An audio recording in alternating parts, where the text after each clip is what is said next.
This podcast is brought to you by our friends at Anchor by Spotify. And if you haven't heard about Anchor by Spotify, it's the easiest way to make a podcast with everything you need all in one place. Let me explain. Anchor has tools that allow you to record and edit your podcast right from your phone or computer. No specialty training or equipment needed. When hosting on Anchor, you can distribute your podcast worldwide on listening platforms like Spotify, Apple Podcast, and many more. It's everything you need to make a podcast all in one place. And best of all, like I've been saying, Anchor is totally free. It's free.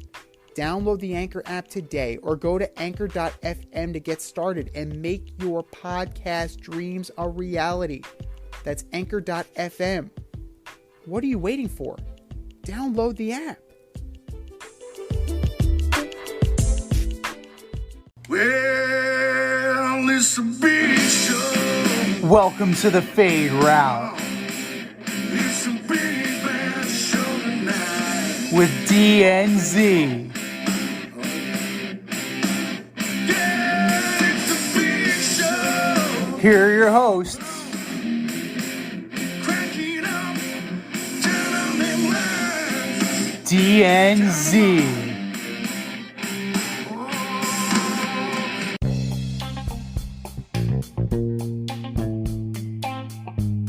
Welcome to this week's episode of the Fade Route with D and Z. I am D, and we've got a great show for you tonight. Frank Wright loses his job, TCU rounds out the top 4 in college football, and the Jets take out the Bills. But we'll begin today's show with the World Series. The Astros beat the Phillies 4-2 over the weekend. The Astros were the class of the American League all year. I've been saying it. Z's been saying it. Now they've been in contention about 5-6 years now. With this second title, Z, would you consider the Astros a dynasty? Well, I mean, you definitely need to consider it. Just from the simple fact that, yes, they got over that hump. They got that second one. And they're now 2-2 in their last 4 World Series. So, in recent vintage, this Astros team, since 2017, even though that is, clouded in scandal and very much deservedly so, but you have to take into account how good this team is. Yes, they were the class of the American League. Cleveland. Philadelphia gave them a little bit of a run in the World Series. They put a scare into them. They certainly did more than you and I thought they would do against the Astros in this series. And it boils down to one move. This one move in the pivotal Game 6. Wheeler seems to be cruising along, and Rob Thompson decides to go to Jose Alvarado, and the rest, as they say, is history. But is it something like the late 90s Yankees, just for the amount of titles? No. Is this going to be the heyday of baseball in New York? No. With the Yankees, dominating the 50s and into the early 60s. No, it's not going to be it. But are they above a franchise like the Braves, right? With all those division titles and one World Series? I would say yes. This World Series put them above that group, right? Not a full dynasty yet, but they are separating themselves from also-rans. Yeah, I mean, for me, I guess I'd agree with you. I'm I'm not thinking they're a dynasty. I mean, it's definitely impressive what they've done. But I also think their record in these World Series games is something like 13-13. They're about 500. You know, I mean, I guess if you want to call them an American League dynasty, I mean, because what they've won the league 4 out of 6 times, right? They've gotten there. You know, they only got 2 titles. I guess I could say they're in the Braves camp. Only the Braves did it for a lot longer, right? The Braves had like a 14 or 15 year kind of run. So they're definitely impressive. They've made all the right moves. They pushed all the right buttons. How about Jeremy Pena winning the MVP after they let go of Correa? I mean, Correa must feel like dog shit right now. Really, I really don't think so. I think he's going to be crying. He'll be, wiping his tears with $100 bills. I think Carlos Correa is fine. Yeah. Yeah. I mean, so I think if they win next year, though, then we can talk about it. Then the discussion has to be made. They're the team of the decade or the team of at least the last 10 years. They've got players. They got young players, and they got a good coach now. But I feel like this was like not the redeem team, but this was like the team that was kind of trying to prove, hey man, the cheating. Don't say that to this team, because this team didn't cheat. You know what I mean? I feel like that was the attitude of this. I feel like the team that lost to the Dodgers. That was right. No, did they lose to who? They lost to the Dodgers, right? Yeah, they lost to the Dodgers. Yeah, so I think that was the team that was trying to prove everybody, like, oh, we're not cheaters. This was the, like, listen, this team didn't cheat. This team doesn't know about cheating. This team is trying to win a World Series. Now, the only thing with that is how do you stay hungry, right? Right. I don't know if these guys can stay hungry. Things are going to get a lot tougher. They're not going to be able to keep everybody. I think their pitching staff's going to pretty much stay intact, though, and that's huge because their bullpen was just lights out. As for the Phillies are concerned, I'm just glad Philly didn't win the World Series. God, I'm glad they didn't win the World Series. How awful would that have been? Philadelphia winning a World Series? Oh, man, gosh. Did you think of it? Never would have heard the end of it. Obnoxious fan base on the face of the planet. They didn't belong there. They got no hit, which is embarrassing, I think, to be a no hit in the World Series. I think they also got no hit during the year too. Combined no by the Mets. So I mean, the one thing I'd say about the Phillies though is they fought, man. They really did. They fought. They were never out. They were never down. They came back. I thought the World Series was over when the Astros jumped out to a 5-run lead in the first game. They came back and won that game, and they just got a lot of pop in their bat. And it's the new era of baseball in regards to the playoffs, right? It's like we don't gotta play 162 games. We lost our best player for the whole summer. We were still in it. Came in September, we got hot, and that's what baseball has become. I don't believe baseball was like that 10, 15 years ago. It was like, we need to win every game. We need to have a 10-game lead in our division. We need cushion. We need to win games while we're healthy because we don't know what's going to happen when we're not. Now it's like, hey, man, we got the last 6 weeks of the season, we got to win 70% of those games. And if we do that, we're in good shape. I really, truly believe that's the new attitude of baseball. The most important thing is that you need to get through the season healthy. More so than anything else. It's one thing to just steamroll the competition, right? And you don't really see that a lot in baseball anymore because there's a lot more parity than in the late 90s and the early and mid 2000s. Baseball now has become more about attrition than anything else. It's about survival. All you have to do is get in and get hot at the right time, and you will benefit from it. So, as far as the Astros go, this team definitely is trying to distance itself from its past. Hinch is gone. Springer is gone. Correa is gone. A lot of the pitching staff, Keuchel is gone. Musgrove, Greinke, Cole. Garrett Cole. That guy. Him. Let's see who else. Jeff Lunau is gone. AJ Hinch is gone. Catcher left, right? Yeah. Beltran is gone. Alex Cora is gone. Like, that was flushed. Like, all those guys are gone. So, it stands to reason. It definitely stands to reason that this team was trying to shed that moniker, to shed that idea that they cheated. But it's very hard to not think about that since they've already been convicted of it in the past. Now, knowing Dusty Baker's reputation around Major League Baseball, I don't think he would jeopardize that. I don't think he would, just to get into and win a World Series. I don't think he would make like a Faustian bargain like that.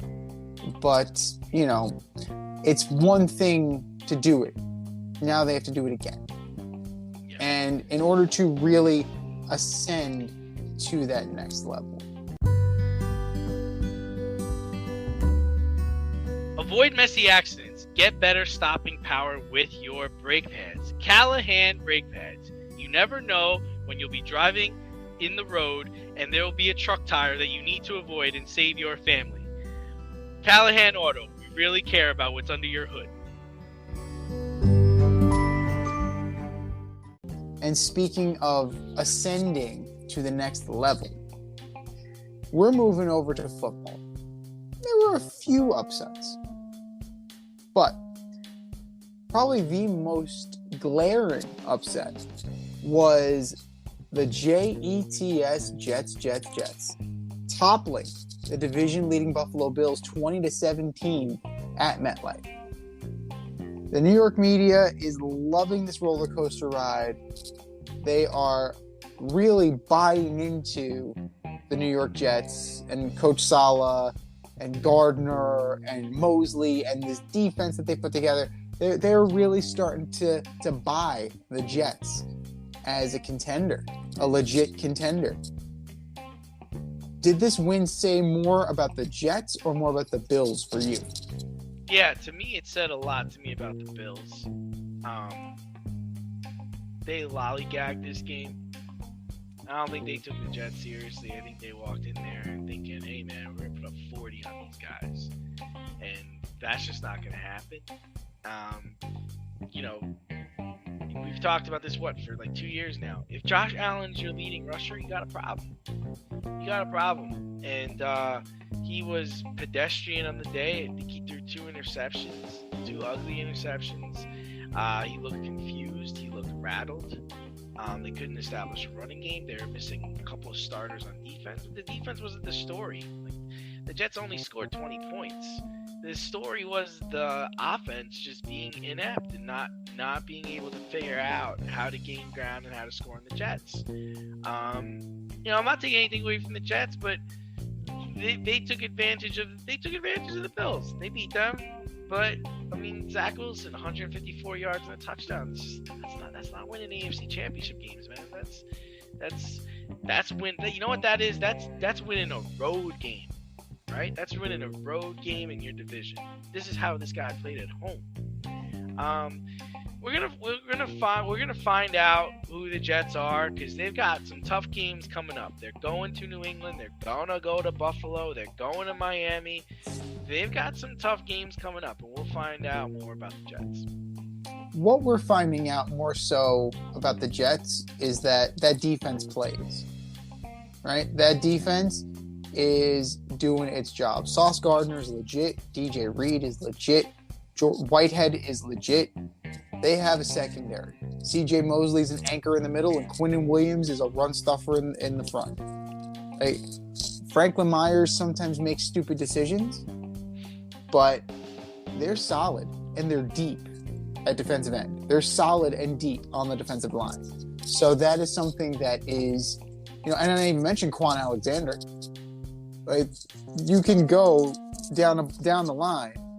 When when Saleh was running the show in San Francisco, Quan Alexander was one of the first people you mentioned. Now he's probably like the 6th or 7th guy that you mentioned.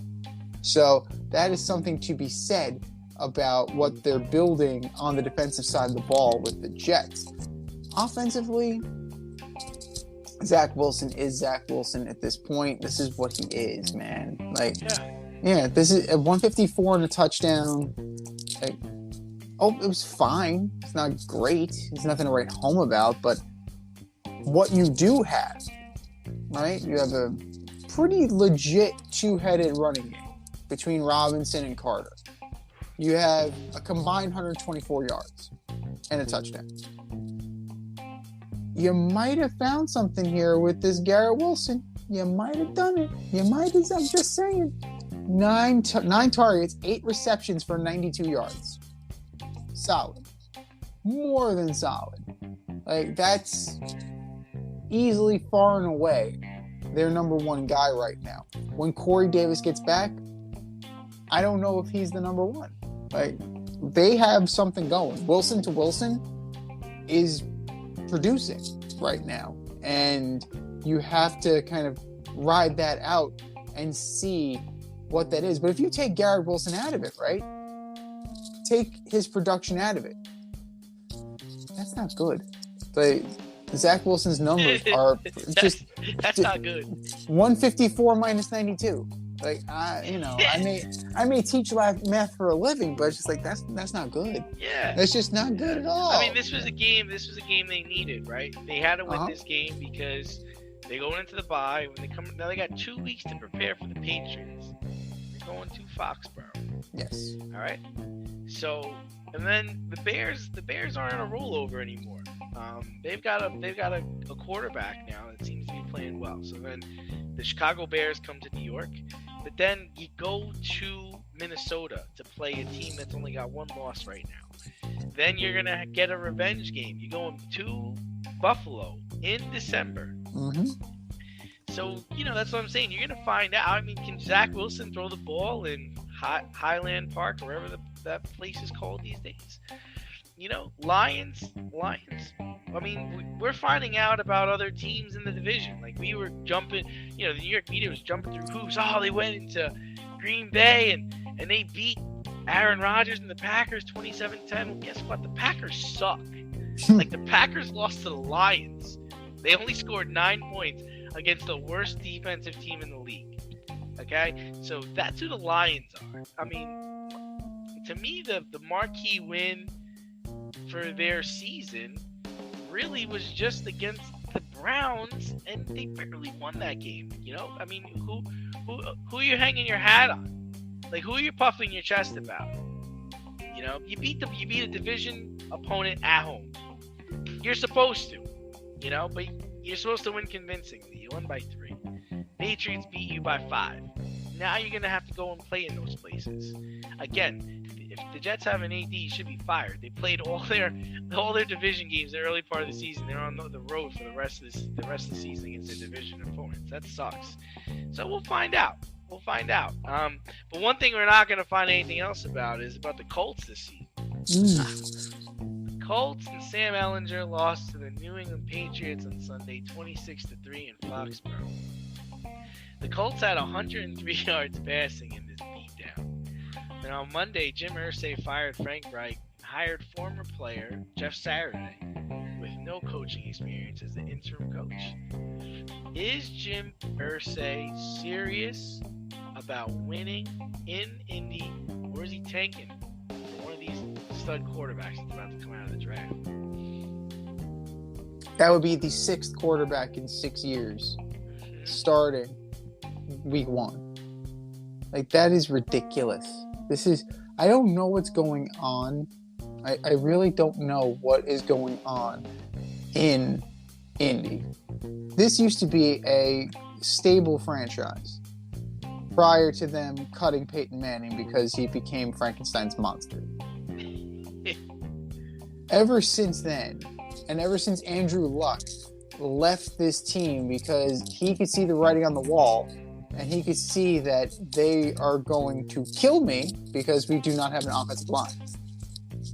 it's been one guy after another after another. If it's not Jacoby Brissett, it's Phillip Rivers. If it's not Phillip Rivers, it's Matt Ryan. If it's not Matt Ryan, it's Carson Wentz. Now you're on to Sam Ellinger, who's not ready for prime time. But think about it, dude. That whole scenario fell in his lap, right? You know, Peyton Manning fell in his lap. Bill Polian, he just happened to have him hired. It's not like this guy is a master craft at putting together an organization. He stepped in shit. No, he inherited it from his dad. He inherited from his dad, and he hasn't had anything to do with the success of this team other than staying out of the way when they were doing good. Yeah. You know, to me, I think the NFL needs to open up an investigation.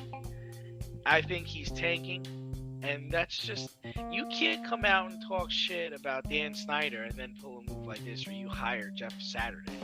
And we talked about this on the show a couple weeks ago, where I said, benching Matt Ryan, why would you bench Matt Ryan? There's no way Frank Reich walked into the room and said, Matt, you're not going to play for the rest of the season. That's not coming from Frank Reich, man. That's coming from hearsay.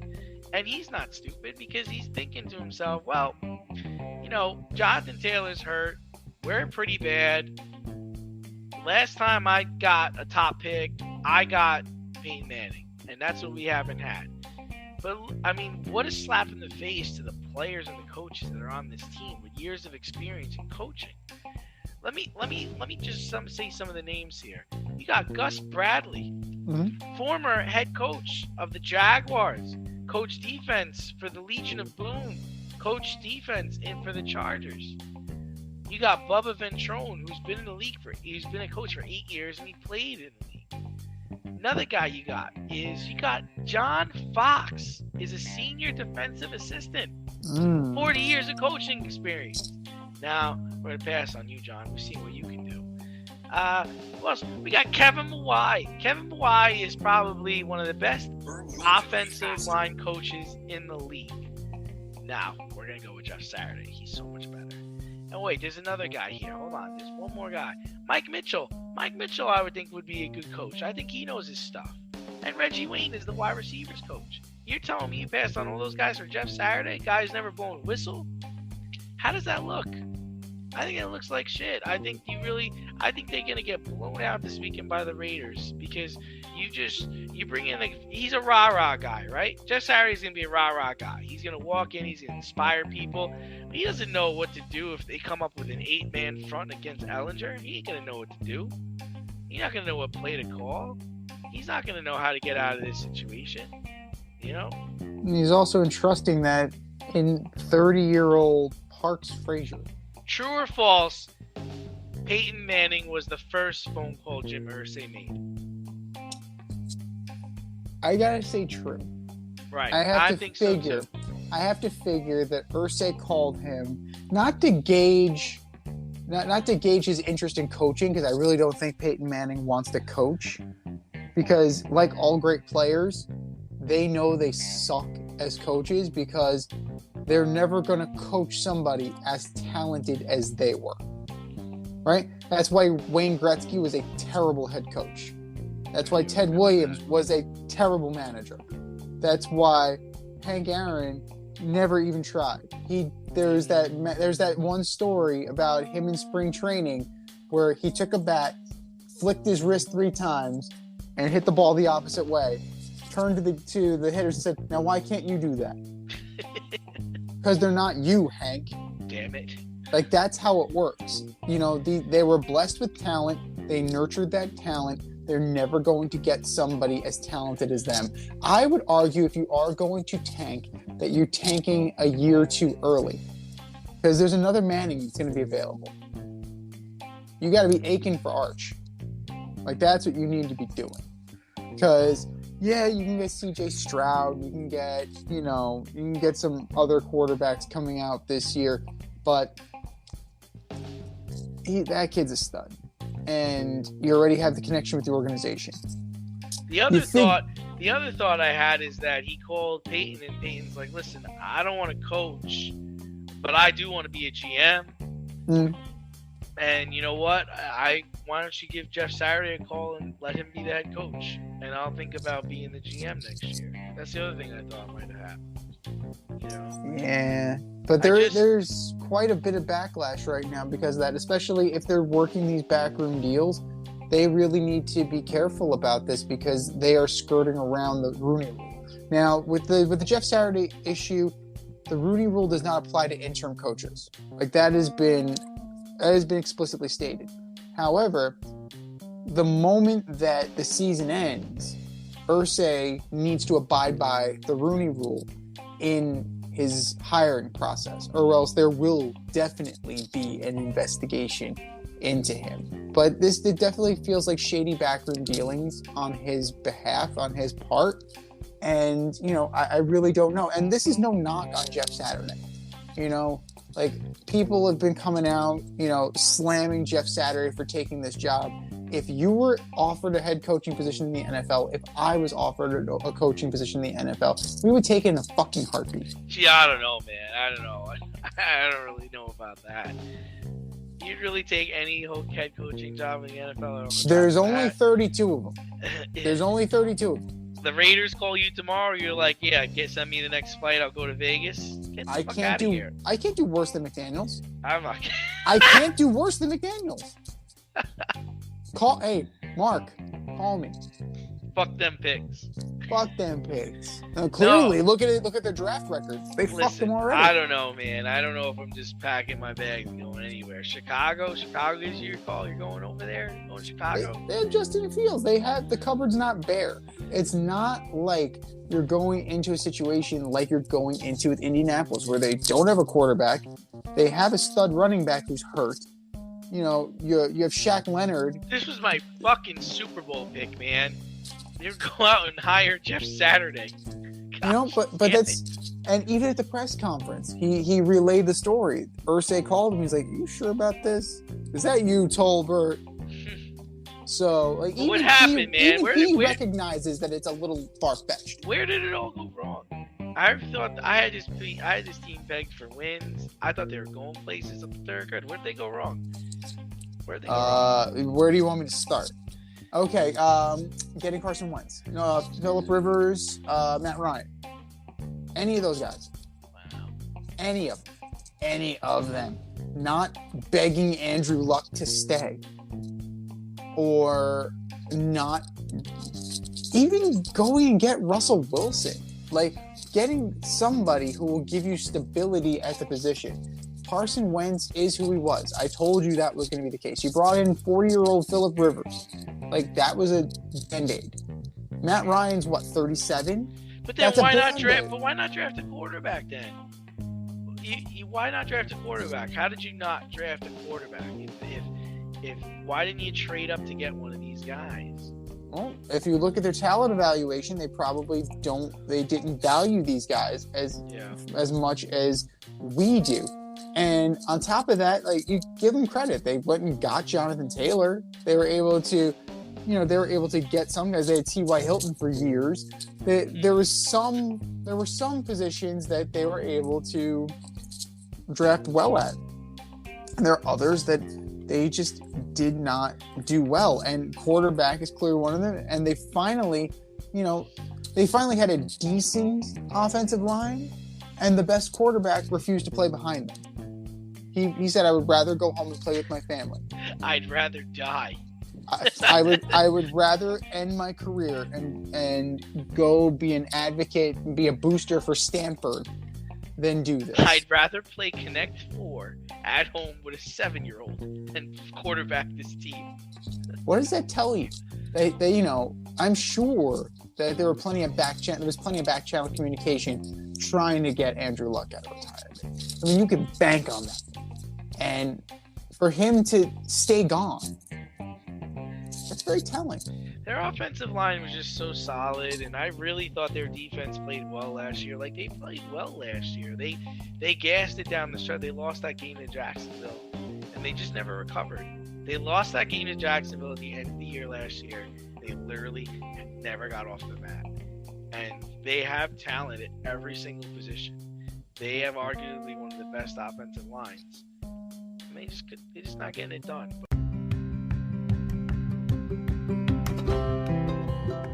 love brownies?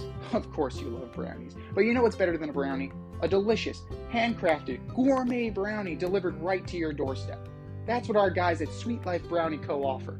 Chef Tommy D and the crew offer a dozen delicious delights that you will crave, from the classic OB to Dutch apple to campfire s'mores and many more. Check out their website, sweetlifebrownieco.com, for their Friday brownie drops. At noon, their site goes live and you see what they're making. Since you're there, become a site member and earn points. You earn 50 points just by signing up.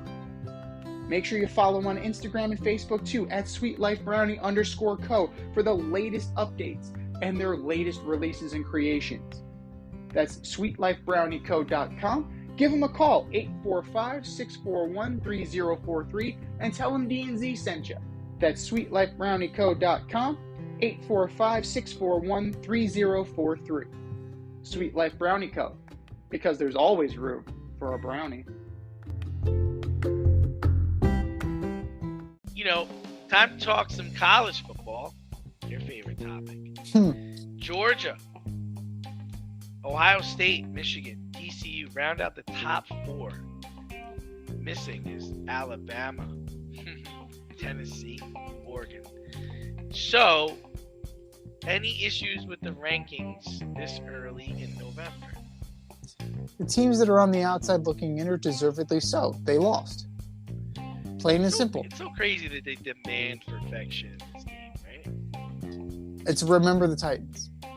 You will be perfect in every aspect of it. So, you know, it is what it is. Like, you want the best 4 teams standing, and you know what? You can't do better than an undefeated team. Kirby Smart has his guys playing. Harbaugh has his guys playing. TCU, like, come on now. Like, it's a good story. It is a good story. And it's not like they haven't beaten ranked opponents, right? They beat Oklahoma, they beat Kansas, they beat Oklahoma State, Kansas State, They Texas. beat everybody you put in front of them. They're going to draw Texas. They're going to, you know. Their AD did a great job putting their thing together. Yeah. The problem I have is I don't want to see the SEC play the Big Ten, man. And that's what it's shaping up for. It's shaping up for me seeing Georgia destroy either Michigan or Ohio State. I'm just not interested. I'm not interested. I seen it. I'm good. The SEC is superb, is more powerful than the Big Ten. We get it. But I don't think we're going to have to worry about that, right? Because if everything stays the way it is, Ohio State's probably going to play Michigan, right, in the Big Ten championship, right? Yeah. So one of them is going to lose, and that leaves the door open for a Tennessee. I want to see Tennessee again. I like their quarterback. Oregon, I give Oregon the benefit of the doubt. I don't believe in them, but the only loss they have was, I think, the first game of the season. That's tough, man. You know, you don't know what you're going to get. And if I'm not mistaken, they played the game on a neutral site, too. Yeah, I'm not interested in LSU. Alabama, gosh, what the hell happened to that team? I mean, this might be the worst coaching job Nick Saban's done in the last 10 years. Well, how much of this is also related to name, image, and likeness rights? They can't buy everybody because other teams are competing with them. You know, I don't know because I think Alabama is pretty powerful. I do think they have capital. I do think they have alumni. And I think they were buying players before this rule got in, right? He's always had the best player. He's always had the best athletes, let alone best players. Nick Saban's always had the best athletes. I mean, if you look at the guys who've gone in the first round, I mean, I think 5 of his running backs are starting in the league right now. So I think he's still, that's why I think he's still getting the best players. So I'm putting this really on him. I mean, his quarterback is one of the best quarterbacks in the country. So, you know, and that's always been my knock on Nick Saban, is Nick Saban's always been able to get the best talent, so win every fucking year. He doesn't. He doesn't. And this to me is probably his worst coaching job he's done. And Clemson getting blown out by Notre Dame, so they're done. Nobody's gonna be wanting to see them. I'm curious to see who sneaks up the ladder. I think people want to see USC. I know it sounds awkward, but That sounds like a friggin' waste of time if I ever heard one. it is. But people want to see it. You want to see it. You want to see it. But the one thing I don't want to see is I do not want to see the Big Ten in the championship game. I do not want to see that. Give me an SEC school, or give me something else. Something different. I'm tired of watching the Big Ten get beat. Well, I mean, if we're going to look at this, Ohio State, they're not going to play anybody of note until they play Michigan. Right. Which they possible.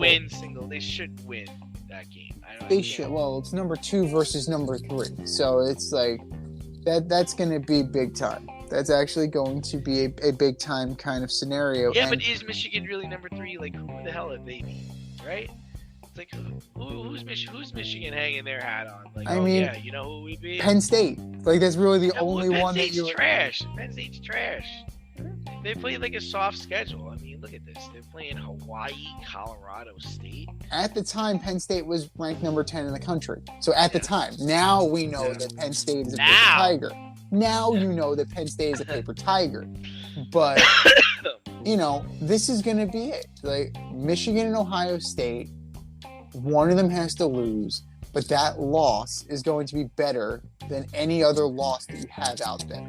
Right? Because we're pretty much assuming that they're going to beat Nebraska and they're going to beat Illinois. Illinois might be a tough game for them, but they should beat Illinois. Yeah, but if you really look at it, right? I mean, the only Tennessee is going to draw Mizzou, South Carolina, Vanderbilt. Okay, so they may sneak in if Tennessee, if they win out. They might be able to get back in there, but the committee may take the one-loss Michigan or the one-loss Ohio State, even though they lost, because of the fact that it was number 2 in the country versus number 3 in the country at that time. You can't really say, okay, you have to take into account the week that they are, the week of the ranking. You can't just be like, oh, whatever. Because, if you look back at Oregon lost to number 3 at the time, Georgia. They got their doors blown off, 49-3. And that's going to taint them for the rest of the year. So they may sneak in. It all depends. TCU is the one that you're going to look at, right? Just like Cincinnati or Coastal Carolina or any school that's not a major powerhouse. Coastal Carolina. Like UCF, any team that has a legitimate claim that's going to be outside of these big name conferences and big name schools, the groundswell of support is going to be behind them to be in the playoffs. However, if TCU loses, then they'll be gone in a heartbeat. Now, they have Texas, they have Baylor, and they have Iowa State. So it's possible, right? I mean, Texas, they could lose to Texas this weekend. I don't see why they couldn't. It's within the realm of possibility. Like, Baylor isn't that far removed from being a powerhouse. Iowa State's Iowa State. But, it's possible that they're a 2-loss team. What do you do then if you're the committee? You start revisiting guys like Tennessee. You start revisiting a team like Oregon. And if you're down to 2-loss teams, LSU and Alabama come back around. Because then you have to start looking at the Pac-12 schools. And Pac-12 is just meh. It's just not good. Just sorry. I don't believe in Lincoln Riley. He didn't do anything in Oklahoma. I don't think he's going to do anything at USC. This guy is just waiting for something to open up in the NFL. I'm assuming Arizona. I'm assuming he's going to replace Cliff Kingsbury at the end of the year. But, I mean, we will see what happens there. But this is just the beginning. Can you take the championship from DNZ? This year, you can play our football pick'em on CBS Sports and compete against us in the option every week. Check the link in our Instagram bio, Fade Route Podcast, for all the details and to sign up. Then tune into the Fade Route every week until the Super Bowl for updates and standings. Bring it on. And speaking of just the beginning of it, we're 12 games into the NBA season right now. And of all teams to be in first place in the West, the Utah Jazz, who seem to be blowing it up, right? Danny Ainge was like, oh, you want Gobert? No problem. You want Donovan Mitchell? Sure. We'll pack their bags for them.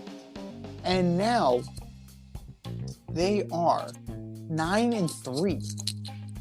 They are 9-3. And in the East, you have the Bucks.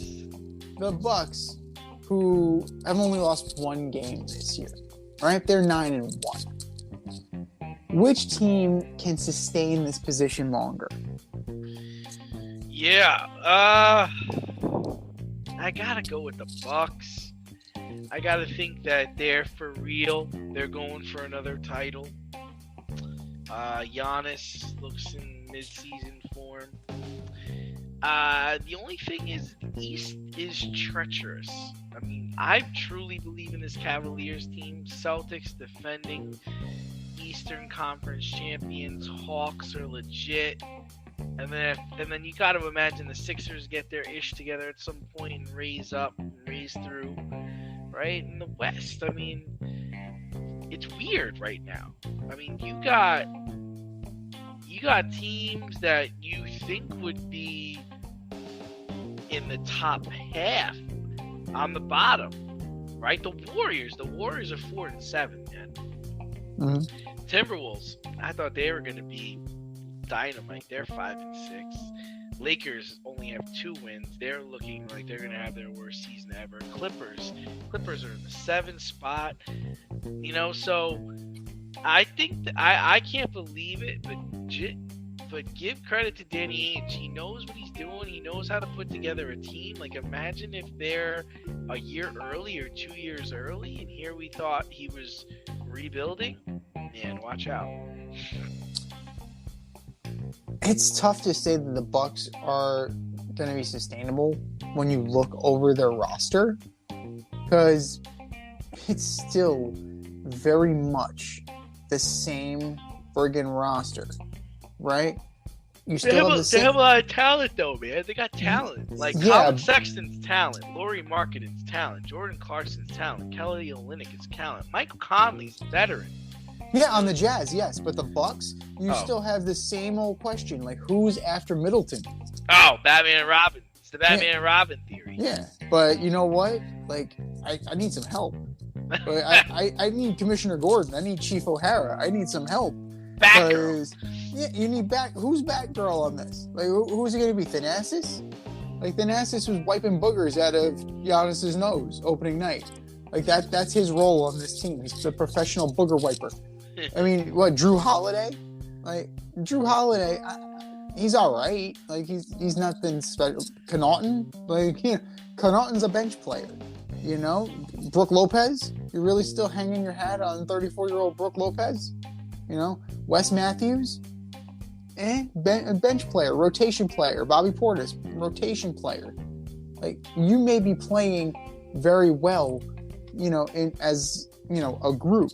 You may be very suited together as a unit. However, you know, the whole is greater than the sum of its parts. This is not a team that scares me. The Jazz, you know, credit to Danny Ainge, like you said. Like, this team is deep. You have Beasley, Clarkson, Rudy Gay, Lauri Markkanen. If Markkanen ever gets his shit together, like, this would be the time to do it. Sexton, like, they got so much back for Donovan Mitchell. They got a lot back for Donovan Mitchell, and they did a hell of a job. Danny Ainge did a hell of a job. He sold high, and he got a better package than the New York Knicks ever would have given him. Let's be real here. He took the heart of the Cleveland Cavaliers, and he made it his own. Then you add a guy like Johnny Juzang, you add in Walker Kessler, you guys that shined in the NCAA tournament. So guys that we know and guys that have played on a big stage before. And you even have Kelly Olynyk. Like Kelly Olynyk has a role in this league, right? He's a glue guy. He's a heart and soul guy. He's going to fight for the rebounds. He's going to be a defensive stopper. That's what Kelly Olynyk does. You know, he's an effort guy because he's not talented enough. So he's got to be able to differentiate himself with that. The West is crazy right now. So it's possible that the staying power actually could be in Utah. Because we also know that Danny Ainge isn't afraid to make a big move. He already made 2, right? So who is to say that there isn't anybody out there come deadline time? And if they're in the hunt, why not bring in a star player? Why not bring in a guy that can help this team and take them to the next level? The level that Rudy Gobert and Donovan Mitchell couldn't get them to. You know, it's being run very well, and they're in good hands. Milwaukee just seems like they threw this team in the microwave. It's like, we're going to get it again. Like, we're just going to go get it again with the same guys. And, you know, that shit doesn't fly. Like, the Cavs are coming. The Bulls are coming. The Sixers, if the Sixers ever get their shit together. The Nets, if by the grace of God they ever get their shit together. Like, you got major competition. Not to mention the reigning defending Eastern Conference champion Boston Celtics, like you mentioned. So there's too many teams gunning for them right now. There's too many teams gunning for them, and I think they need to make some moves. I definitely think that they need to shore up this roster and get somebody else. They needed somebody else for years. Now may be the time to pull the trigger. Need some last-minute fantasy football advice? Then the boys at the Fade Route have you covered. Tune in every NFL Sunday to Red Light, Green Light 1, 2, 3 with D and Z. D and I give you our top 1, 2, 3 fantasy starts, or green light, and fantasy sits, or red light. That's Red Light, Green Light 1, 2, 3 every NFL Sunday during the season. You can find us on Apple Podcasts, Spotify, and wherever you get the Fade Route. That's Red Light, Green Light 1, 2, 3 with D and Z. Every NFL Sunday during the season.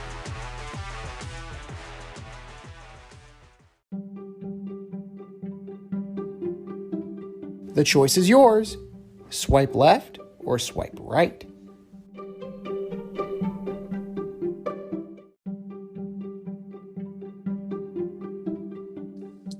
All right, boys and girls, here's how it goes. We have a statement, and we either swipe left or swipe right. Your online dating fans out there, you know what I'm talking about. Swipe left or swipe right. Number 1, Odell Beckham Jr. joining the Dallas Cowboys. I'm swiping left on this.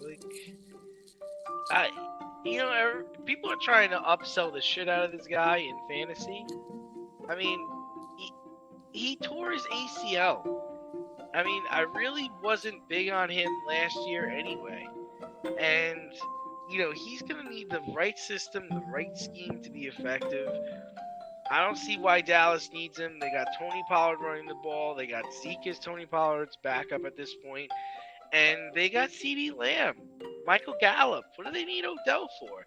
That stuff that he's talking about with, Jerry Jones says, oh, man, the star on Odell's helmet, that would fit in nicely here. That's just all talk. I don't think anything's happening there. I have to swipe left as well from the standpoint that it's Jerry Jones doing Jerry Jones things. He's a carnival barker. He's just a snake oil salesman. It's what Jerry Jones does. He's a hype man.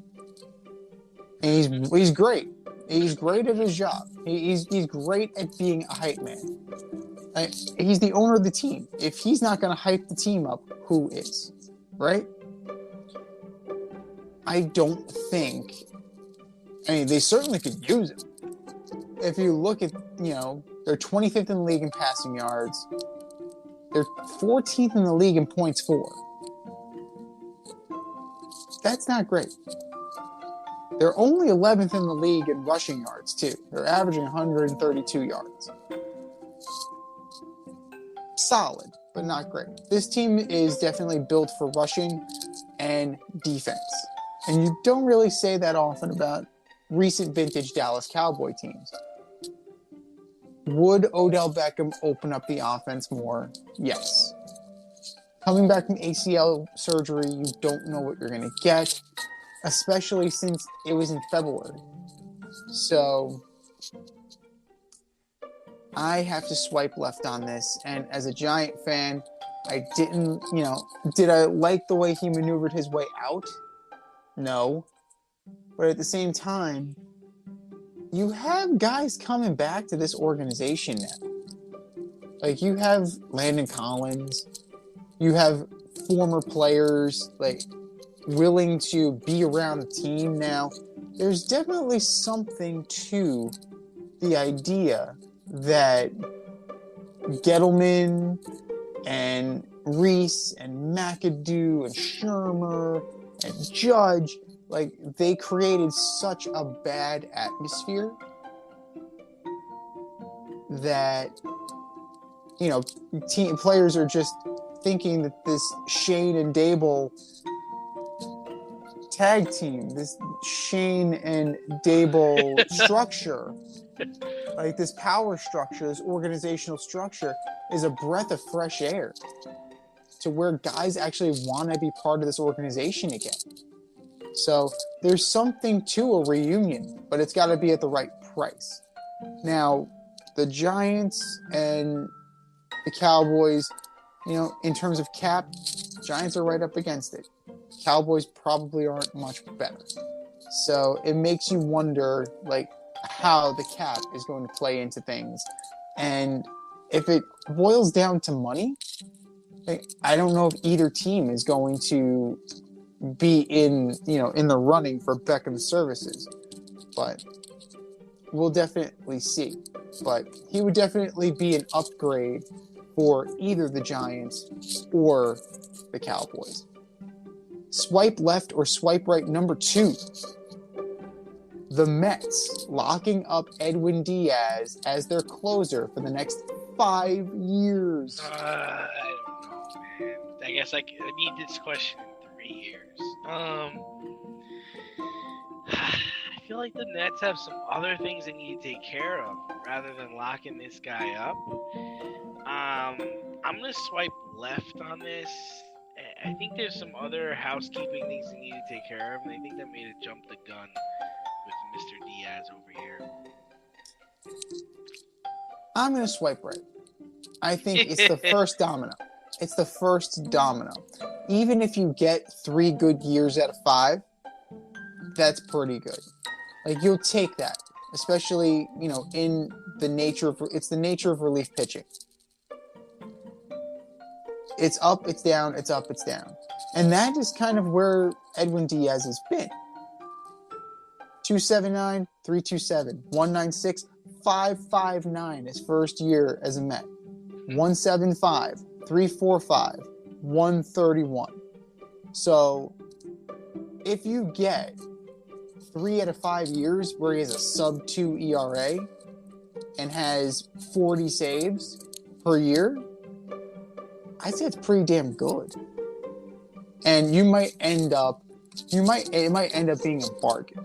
Now, do the Mets need other things to shore up other things? Absolutely. According to reports, Carrasco is getting his option picked up. Okay, so they at least have 2 starting pitchers. Bassett declined his option. Walker opted out. DeGrom opted out. We're going to see. I think Walker should come back. I really like what Walker brings to the team. Outside of that, outside of his balky back causing an issue and him missing a start. Bassett, It's got to be at the right price if they want to reunite with him. This guy, I can't believe Bassett opted out. What the balls on this man? Well, he believes in himself. Like we should all be as confident in ourselves as Chris Bassett is. Because, Chris Bassett, prior to his last 2 starts, had a very good year. The problem is those last 2 starts happened. So that's the thing. I'm not even sure if they need to prioritize getting Nimmo. I like Nimmo a lot, but they do have Starling Marte. And Starling Marte can play center field on an everyday basis. Now, the Colorado Rockies are very high on Brandon Nimmo. And no pun intended with that. I mean, he's from Wyoming, which is only about a 2-hour commute, right? So, is the lure of home something that the Mets can give Brandon Nimmo? Or is Brandon Nimmo enough of, is he enough of a Met through and through that he'll stay? Like, I don't know the answers to those questions. But the pitching definitely is an issue. The bullpen leading up to Diaz needs to be addressed. The offense needs to be retooled. This is a big, big flashpoint for the New York Mets. But I think bringing in and keeping Edwin Diaz is going to be beneficial for this short-term run. And they're going to build out from here.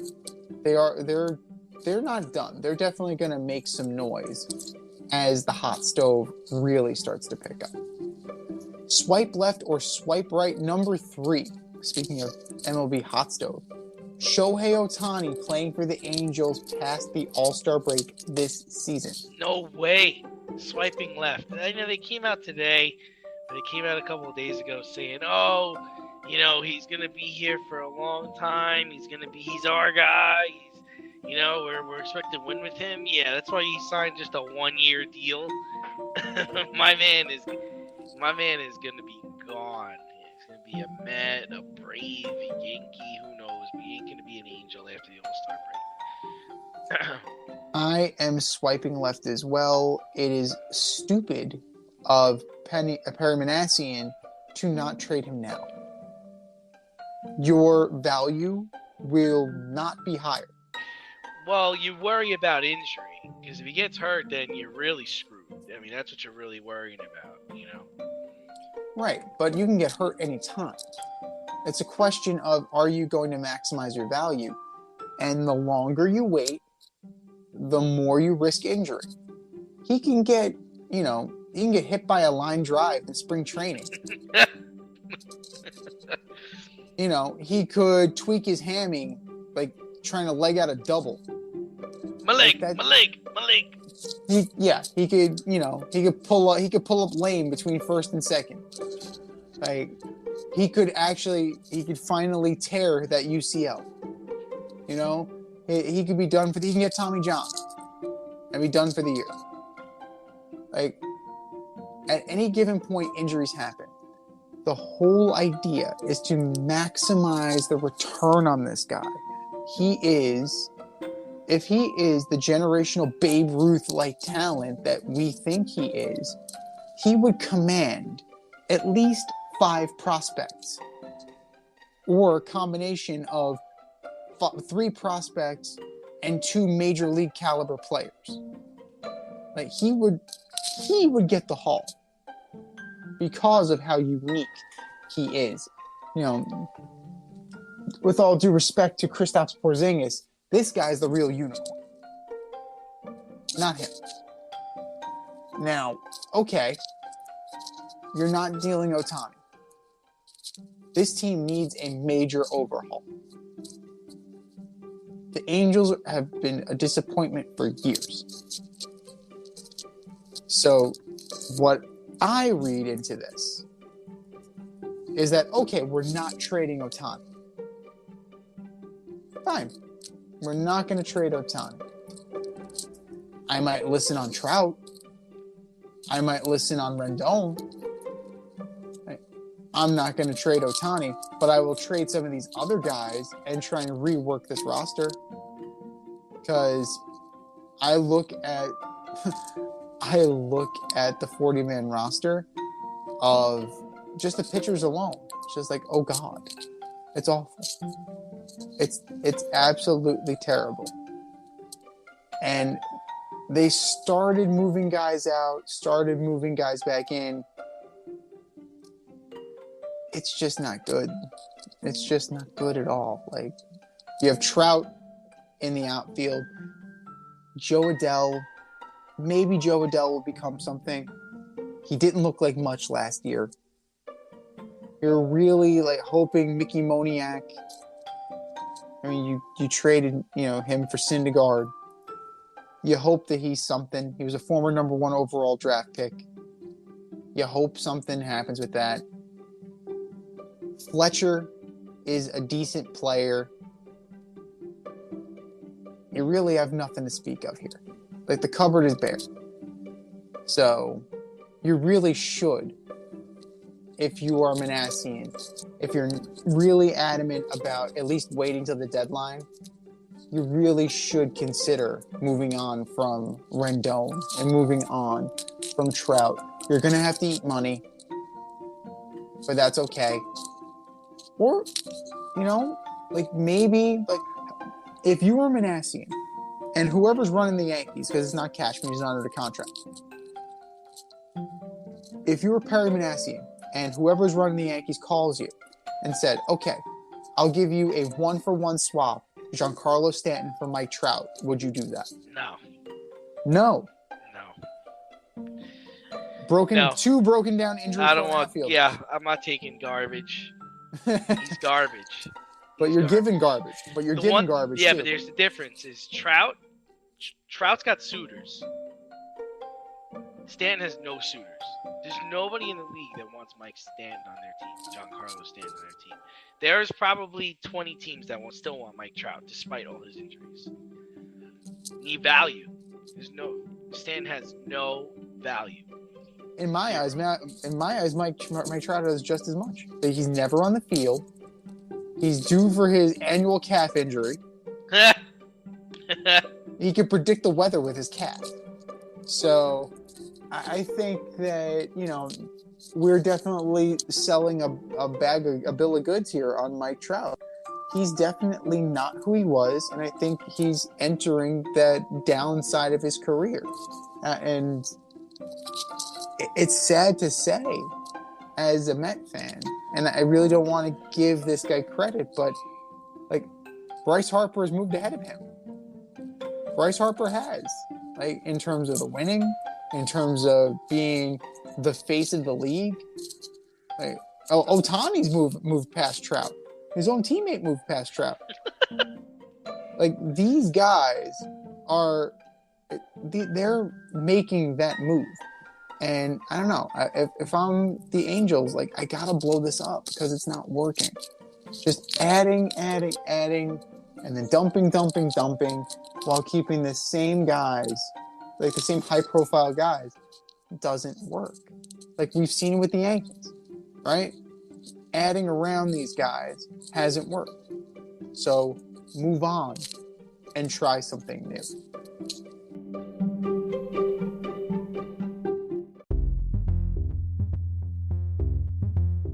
Are you in need of air care maintenance or service? I have the company for you.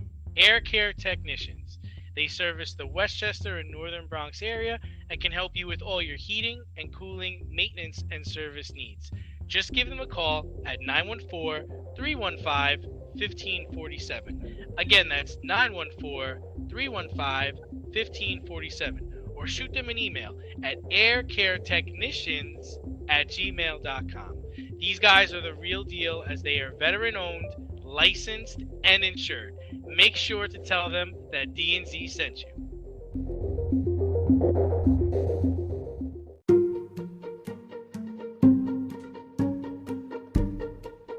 The Fade Store presents the Alleged Superstar of the Week Award.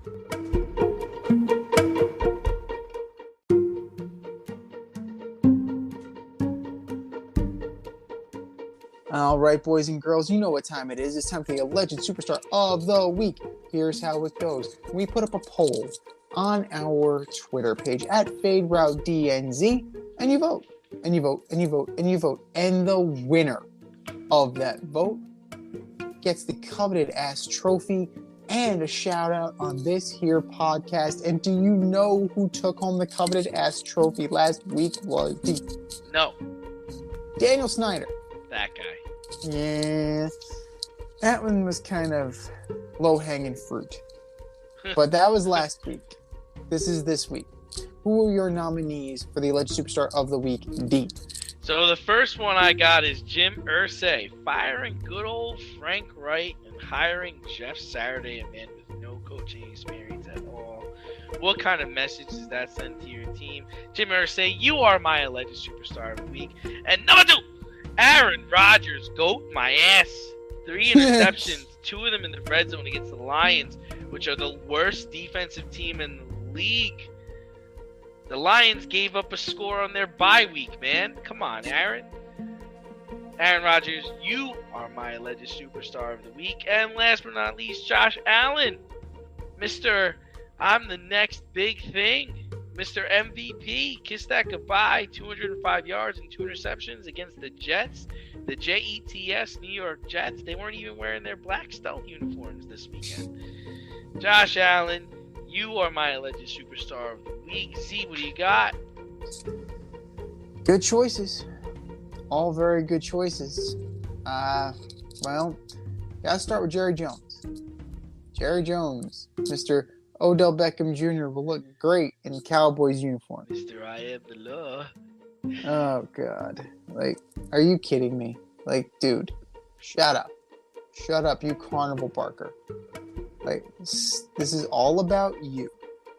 This is all about you. And frankly, it needs to not be about you, Jerry. It needs to be about the team. And the team's doing all right. The team is doing okay. I don't know if they necessarily need Odell Beckham, but you're just going to chase those stars as you're wont to do. Jerry Jones, you are my Alleged Superstar of the Week. The San Diego Padres, for discussing playing Fernando Tatis at multiple positions. Multiple positions? How about you get him on the field? What planet are you on? Like, I don't understand this. I really don't. Because this guy ain't playing anytime soon. He's not. Do we miss something? Did they rescind the suspension? Did he not have surgery? Like, I'm confused. I'm really, truly confused as to this. You're not getting anything on this. You're not getting anything out of this anytime soon. San Diego, what the fuck? San Diego Padres, you are my Alleged Superstar of the Week. And last but not least, Angels GM Perry Manassian, for not being willing to deal your best player to reinvest in your shit-ass team. The Angels are going nowhere. They're going nowhere fast with him, and they're going to go nowhere fast without him. So maximize what you're going to get for him, because the opportunity is narrowing by the second. The window is closing by the second. And the longer you wait, the less you're going to get. And the longer you wait, the greater the chances for injury. But no, he's our guy. Well, I hope you're right. I hope you're right, because it's a very, very risky move. Perry Manassian, you are my Alleged Superstar of the Week. Those are our picks. Head over to the Twitter page at FadeRouteDNZ. The poll goes live after the show. And for our nominees,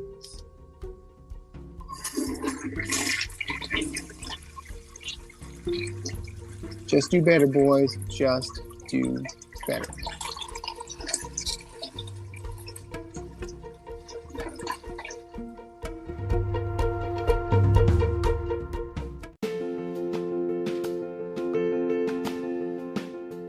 Looking to break into broadcast media, web development, social media marketing, or filmmaking? Then CSB is the program for you.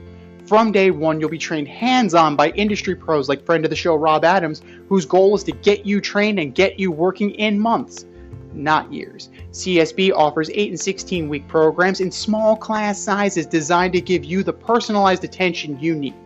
If you can make it in person, there are 5 East Coast locations. If you can't, they offer virtual classes too. How great is that? And once you graduate, you become part of the alumni network that gets you to the front of the line. Trust me, I'm an alum myself. Go to gocsb.com today, request more info, set up a studio tour, and who knows, you may very well be on your way to a career in broadcast media. That's gocsb.com and tell them Z sent you. gocsb.com.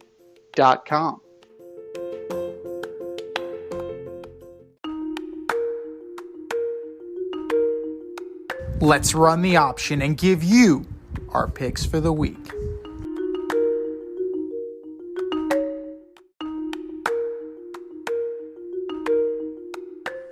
It is the option for Week 10.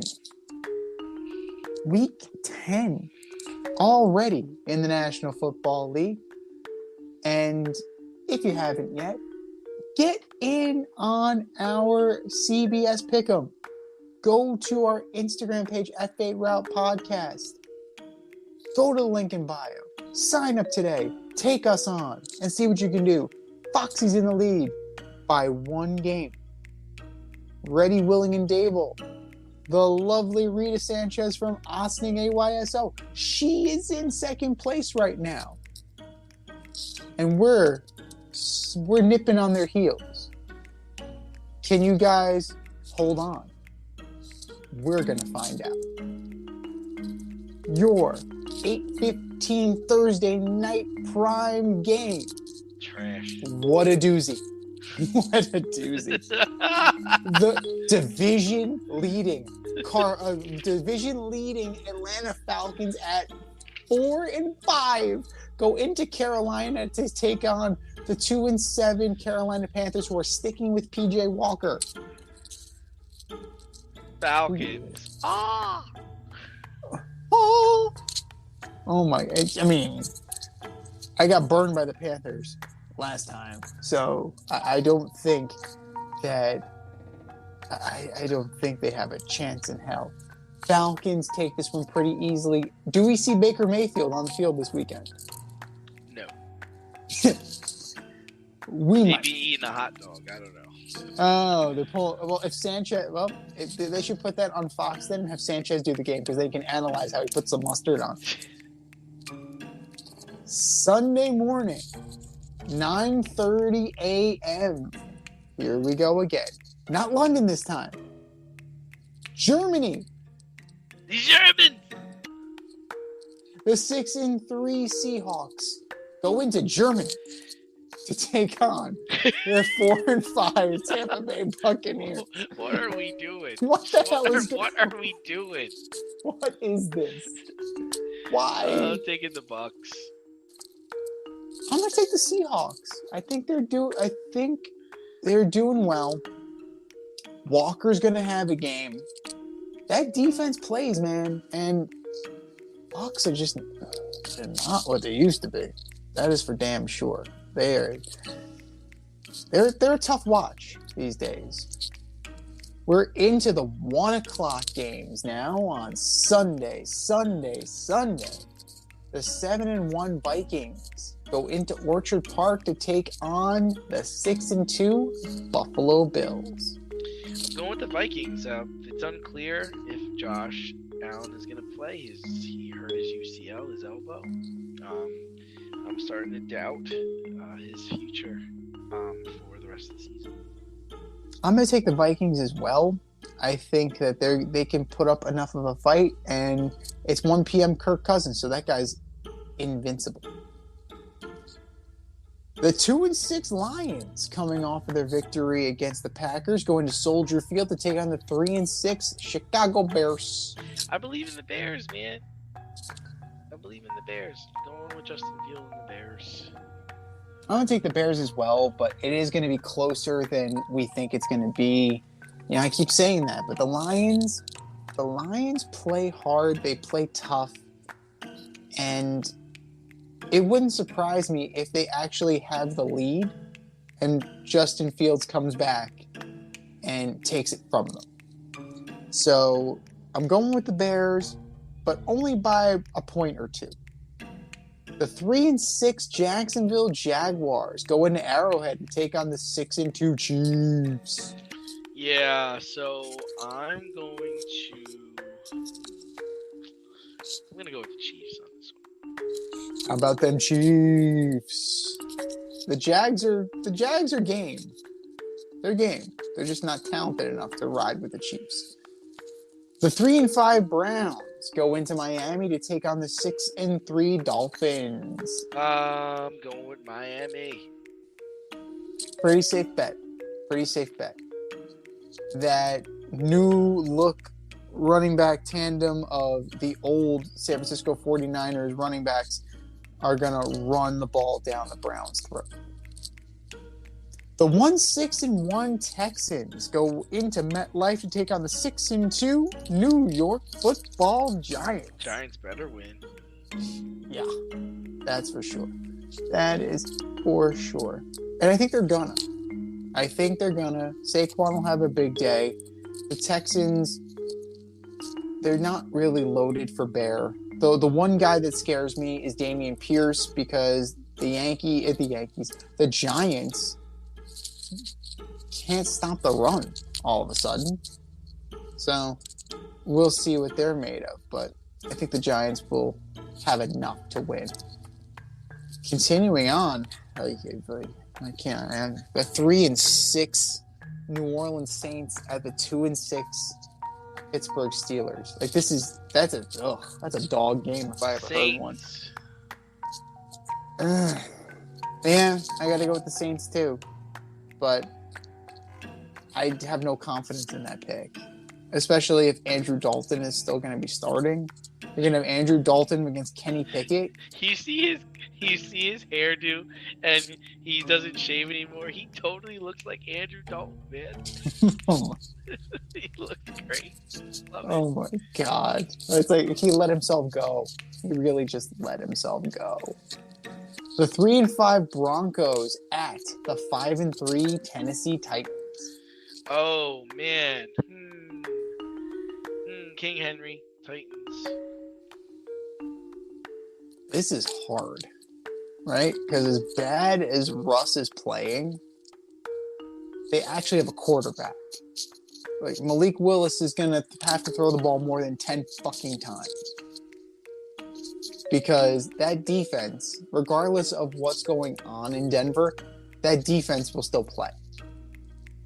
So, I'm going to go out on a limb, and I'm going to take the Broncos. I have no faith in this one either, but I'm going to ride with this. Broncos country. Let's ride. We're into the 4 o'clock hour. Oh, God. The 3-5-1 Indianapolis Colts, sans Frank Reich, and hello, Jeff Saturday, go into Las Vegas to take on the 2-6 Raiders. The Raiders better win. They better win. God, I should pick a tie. I have no faith in this one either. Oh God, this one is really bad. Do I take Ellinger and Jeff Saturday in his professional coaching debut, or do I take Josh McDaniels circling the drain? They just cut Jonathan Abram. He just got picked up by the Packers on waivers. We'll get to them in a second. I'll go with the Raiders. I'll hold my nose and go with the Raiders. No confidence in that one either. 3 no confidence picks in a row. That's what you sign up for on this show. The 4:25 game. The 6-2 Cowboys go into Lambeau to take on the 3-6 Green Bay Packers. Dallas. How about them Cowboys? The Packers are going to go 3-7. Do you start wondering about LaFleur? You start wondering about his job security at this Wondering point. about LaFleur for 4 years now. But does it become real? It should have been real 3 years ago. The 3-6 Arizona Cardinals at the 3-5 Rams, but Matthew Stafford is in the concussion protocol. Love it. 49ers.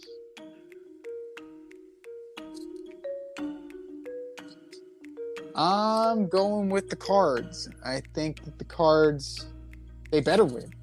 I mean, you're going against the immortal John Wolford, right? So, you got to take the Cards over the Rams at this point in time. Even if it's in SoFi. Wait a minute, what are you talking about? Isn't the Chargers playing the 49ers? The Chargers are playing the Niners, but the Cardinals are playing the Rams. Oh, so I got the wrong game. I'm going with the Cardinals. I don't know why I said 49ers. We were hoping for that. We would just skip over that one. We just skipped over the Cardinals and the Rams because, like, I don't want to watch that shit. I don't want to watch that. Neither do you. I totally misheard you. Yeah, I'm taking the Cardinals. Oh, you got, yeah, no. First week on Hard Knocks, they gotta come through. God, gotta. You're like, he's just totally skipping over this game. He's like, okay, on to the next one. That's fine by me because I really don't want to talk about this game either. Oh, That's man. perfect. Your Sunday You know night what special. it is? It's the whole Los Angeles thing on my sheet. You got Yes. the Chargers and the Rams, man. Yes, and the other LA team. Here we go. Your Sunday night special. The 5-3 Chargers go into Santa Clara to take on the 49ers. Who I you love got? how it was like Cards. You got the Cards and the Rams. I'm taking the 49ers. Well, I didn't see that one coming. They're cashing it. Alrighty then. Nobody's got that. Trying to beat his pick this week. The 49ers are gonna beat the Chargers, then they're gonna fly down to Phoenix and beat the Cardinals. I didn't, know, Okay. I didn't realize you could do a run-in in football. Oh man, that's crazy. It's like, No. my God, Chair shot. Kyle Shanahan's got a chair. What the hell is going on? Oh man. All right, I'm taking the 49ers. Same here. I'm gonna take the Niners too. And I if I'm Brandon Staley, I'm worried about my job. I really am because I started out with a lot of problems. Herbert regressed, man. He did, but I really have a feeling that he's hurt. I really think that he's playing through something right now. Yeah. If your backup was Chase Daniel, wouldn't you play through it? So I don't know. I have a feeling that he's done. McDaniels is done. Kingsbury's done. There are a lot of guys. LaFleur might be done. Yeah. So there are a lot of guys who might be on very thin ice right now, and teams are going to start thinking about it because they're already in Week 10. So why not? Your Monday Night Delight. Speaking of a guy that may be on thin ice, Ron Rivera leading the Washington Commanders at 4-5 into Philly to take on the 8-0 Philadelphia Eagles. The commies. I'm taking the Eagles though. Fly Eagles fly, 9-0, and yeah, it's not even gonna be close. Teams on a bye this week. It's a division game. It's a division game, but you know the Commanders aren't that great. You know, you have Gibson, you have McLaurin. Do you really trust Taylor Heineke? I don't. Against that defense with Bradbury and Slay? No, not even close. Teams on a bye. The Ravens, Bengals, Pats, and Jets. Adjust your fantasy rosters accordingly. This has been the Fade Route with D&Z. Thanks for tuning in tonight. Catch our podcast on Wednesday nights on Anchor, Spotify, iHeartRadio, wherever you listen to your podcasts. Till next time, stay faded, everyone. Time for us to run the Go Wrap, but we'll talk to you next week.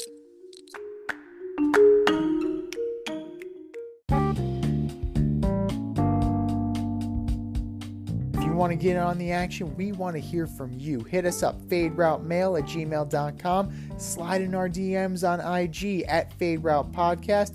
Drop us a DM on Twitter at FadeRouteDNZ. Comment on our YouTube channel, The Fade Route with DNZ. Questions, comments, picks, segment suggestions, you name it, we want to hear from you. Get at us, in crowd.